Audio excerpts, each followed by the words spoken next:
Troubleshooting an LG top-load washing machine lid not closing or opening.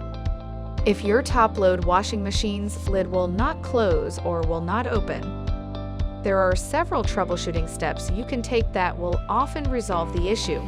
Here's what to do. If the lid will not close, check it for any visible cracks. A crack might cause difficulty in closing the lid.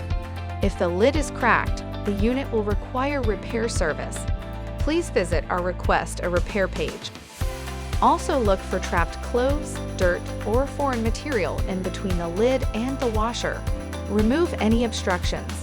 If no obstructions are visible, the unit will require repair service. Your LG top-load washing machine was designed with a safety locking feature to protect you and your home from any injury or damage. The washer is equipped with a sensor that detects washer operation, water level, and water temperature. As a safety measure, the washer's lid locks automatically once the start button is pressed. The washer lid will also remain locked if the water level is too high or the water temperature is too hot.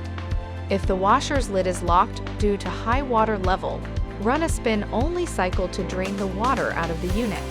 Or if the water temperature is too hot, simply wait for the washer to cool down and the door will unlock. Lastly, check if there was a recent power outage. If a power outage occurred while the washer was running, the door will remain locked for the next 3 to 5 minutes. If you have checked all these steps and the washer lid is still having the problem, the unit will require repair service. For further assistance, you can easily find our contact information on the LG.com website. Go to the support menu to ask us more questions.